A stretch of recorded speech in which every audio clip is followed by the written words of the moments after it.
Before it became the creamy delight in your favorite candy bar, cacao was once more valuable than gold. In 16th century Mexico, a single cacao bean could buy a turkey, and 100 could secure a slave. This wasn't just a snack, it was currency, power, and prestige. Today, chocolate is a $130 billion global industry, but its journey from sacred Mesoamerican ritual to mass-produced treat is riddled with conquest, exploitation, and transformation. Why should you care? Because every bite hides a history that shaped empires, fueled slavery, and redefined taste itself. This video peels back the layers of chocolate's sweet facade to reveal the bitter truths behind its rise. How did a bean from the Amazon become one of the world's most coveted commodities? What role did colonialism and industrialization play in its evolution? And what does its past tell us about the ethics of what we eat today? Let's uncover the hidden history of chocolate, from ancient temples to modern supermarkets. In the heart of Mesoamerica, cacao held a value far beyond flavor. The Aztecs, for instance, used cacao beans not just for making chocolate, but as a form of currency. A single cacao bean was equivalent to a tamale, according to historical records. This system was so entrenched that tribute payments to the emperor often included thousands of beans. Researchers say the beans were so valuable they were used to pay for goods and services, from canoe rentals to the labor of skilled artisans. The Nahuatl word for cacao, cacahuatl, even appears in Aztec codices, underscoring its cultural and economic weight. Unlike coins or paper, cacao beans were portable, durable, and universally recognized, ideal for trade. Take the 1519 arrival of Spanish conquistador Hernán Cortés, who was reportedly given gifts of cacao as a sign of wealth and status.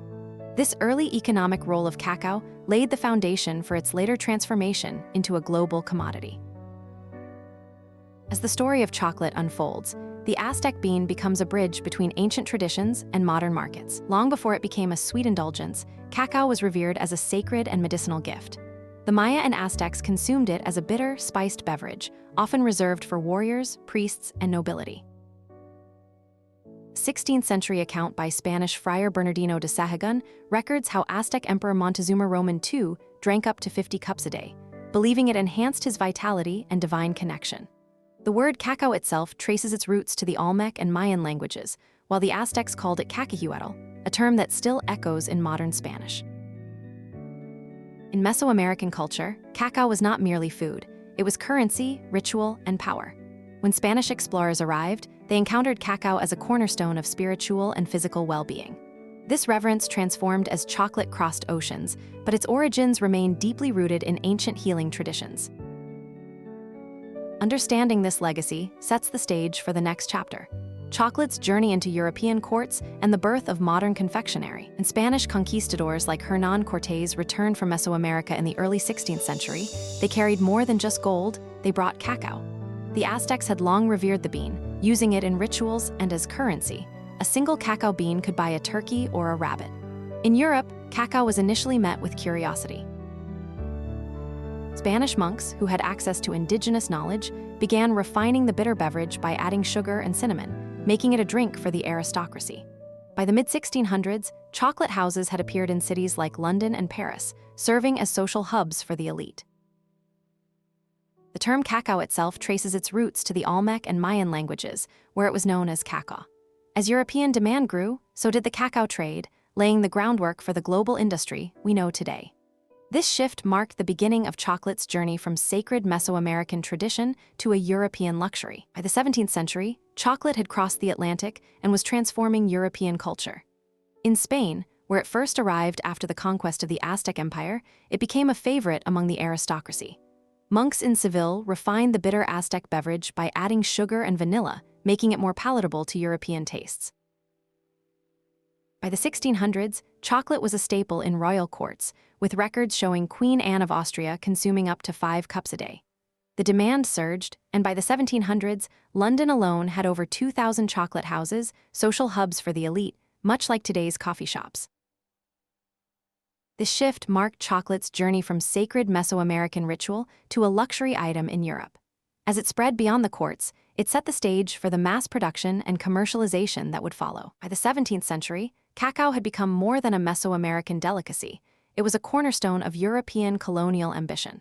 the Portuguese and Spanish seized control of cacao-producing regions in the Caribbean and West Africa, embedding it deeply into the transatlantic trade system. A recent report found that by the 18th century, cacao accounted for nearly 20% of all goods shipped between the Americas, Europe, and Africa. This surge in demand was inextricably linked to the forced labor of enslaved Africans. Take the 1720s in São Tomé and Príncipe, where cacao plantations thrived under brutal conditions, with enslaved workers making up over 90% of the labor force. Researchers say the wealth generated from cacao exports directly fueled the expansion of colonial empires. The chocolate we enjoy today carries this complex legacy, one of exploitation and economic transformation. As we trace its journey, the next chapter reveals how industrialization reshaped the industry. The Industrial Revolution transformed chocolate from a luxury into a staple. In 1847, Joseph Fry and Sons in England created the first solid chocolate bar by mixing melted cacao mass with sugar and pressing it into a mold, a breakthrough that laid the foundation for modern chocolate production. By the late 19th century, companies like Cadbury and Nestlé had refined these techniques. In 1875, Rodolphe Lindt's conching process, developed in Switzerland, smoothed out chocolate's texture, making it creamy and palatable to a wider audience. Nestlé, founded by Henry Nestlé, introduced milk chocolate in 1875, blending cacao with condensed milk for a richer flavor. These innovations, paired with mechanized production, allowed chocolate to reach mass markets. A BBC report highlights how these companies turned cacao into a global commodity, with Cadbury's famous dairy milk bar becoming an icon in the UK. As chocolate production scaled, so did its reach, ushering in an era where it became not just a treat, but a symbol of modern consumer culture. This shift set the stage for the global chocolate empire we recognize today. By the 20th century, chocolate had transformed from a sacred Mesoamerican beverage into a mass-produced global commodity. A recent report found that just 4 corporations, Cargill, Barry Callebaut, Olem, and Atom, control nearly 60% of the world's cocoa processing. This consolidation reshaped the industry, centralizing power far from the small-scale farmers who still grow most of the cacao. Consider the case of West Africa, where over 70% of the world's cocoa is produced, yet farmers often earn less than $2 a day. The chocolate bar we unwrap today may have traveled thousands of miles, passing through a tightly controlled supply chain designed to maximize profit and minimize transparency. As corporations expanded, so did the reach of chocolate itself, embedding it in cultures and cuisines worldwide. But this global spread also deepened economic divides, a reality that continues to shape the industry. This sets the stage for understanding the modern ethics of chocolate production. Côte d'Ivoire and Ghana together account for over 60% of global cocoa production, a legacy shaped by colonial trade routes and post-independence economic policies. A recent report by the International Cocoa Organization highlights how cocoa remains central to these nations' economies, contributing significantly to employment and export revenue. Consider Côte d'Ivoire, which alone produces nearly 40% of the world's cocoa. Its industry supports millions of smallholder farmers. The word cacao itself traces back to the Olmec and Mayan languages, a linguistic thread linking today's global industry to its ancient Mesoamerican roots. Historian Nikita Harage notes how chocolate evolved from Aztec ritual to European luxury, then to mass-produced commodity.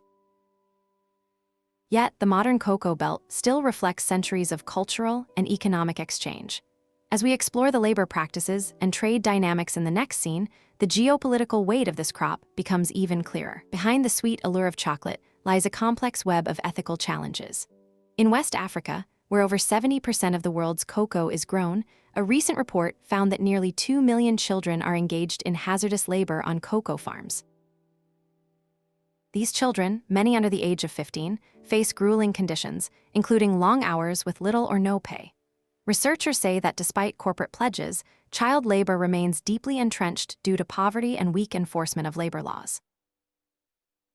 Take Côte d'Ivoire, the world's largest cocoa producer here. Families often rely on their children's labor to meet the demands of global chocolate brands. The history of chocolate, once a sacred offering in Mesoamerican cultures, now carries the weight of modern exploitation. While the industry has made some strides in certification and traceability, the scale of the problem remains vast.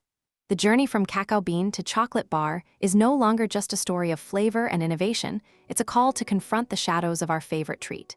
As we turn the page, let's examine what solutions are emerging. In the 1990s, a movement began to reshape the chocolate industry from the inside out. Fair trade chocolate emerged as a response to exploitative labor practices and environmental degradation in cocoa-producing regions.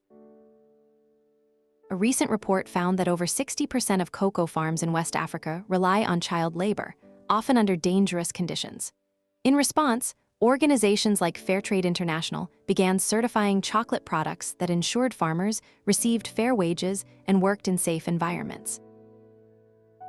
One striking case is the Kuapa Kaku Cooperative in Ghana, where over 80,000 farmers collectively own their cocoa enterprise, directly benefiting from ethical trade practices. Researchers say this model not only improves livelihoods, but also reduces deforestation by encouraging sustainable farming. Still, challenges remain. Only about 12% of global cocoa is certified fair trade. As consumers become more informed, their choices begin to ripple through the supply chain. But the journey toward truly ethical chocolate is far from complete. Today, chocolate is more than a sweet, it's a global phenomenon. A 2023 report by Statista estimates the global chocolate market at over $130 billion annually, with Europe and North America leading consumption. What began as a sacred Mesoamerican beverage has evolved into a staple of modern rituals. Consider Valentine's Day. In the U.S. alone, Americans spend over $2 billion on chocolate each year during the holiday, according to the National Confectioners Association. Historian Nikita Harage notes that cacao's journey from Aztec gold to global empire mirrors the rise of modern consumer culture. The word cacao itself traces back to the Olmec and Mayan languages, a linguistic echo of its ancient roots. From sacred offerings to supermarket shelves, chocolate bridges centuries. Its presence in our lives, from Easter eggs to wedding favors, shows how deeply it's woven into tradition. But its modern success raises questions about sustainability and ethics, a topic we'll explore next. The chocolate industry rakes in over $100 billion each year, a figure that underscores its massive economic footprint. A recent report found that it supports more than 40 million jobs across the globe, from cacao farmers in West Africa to factory workers in Europe and retail employees in North America. Consider Ghana and Côte d'Ivoire, which together produce nearly 2/3 of the world's cacao. For these nations, the crop is not just a commodity, it's a lifeline. Historians trace chocolate's journey from the sacred drink of the Maya and Aztecs, who called it cacao, to the mass-produced treat we know today. The transformation from ritual to retail reflects a broader shift in how the world consumes and values food. While the industry has grown into a global powerhouse, its roots remain deeply tied to the cultures that first cultivated the cacao bean. As we near the end of our journey through chocolate's past, the next scene will reveal how modern consumers are reshaping its future. Chocolate's journey from sacred Mesoamerican ritual to global economic force is a story of transformation and trade. The Olmec and Maya called it cacao, using it in ceremonies and as currency. The Aztecs prized cacao, a bitter, spiced drink reserved for warriors and nobles. By the 16th century, European traders had turned it into a sweetened delicacy, sparking a demand that reshaped global commerce. Today, over 4.5 million tons of chocolate are consumed worldwide each year, with West Africa supplying more than 70% of the world's cocoa. This enduring legacy reflects centuries of cultural exchange and innovation. As we've explored, chocolate is more than a treat. It's a mirror of human history, trade, and creativity. If you're curious to learn more, hit subscribe for deeper dives into the stories behind your favorite foods. And don't forget to check the description for sources used in this video.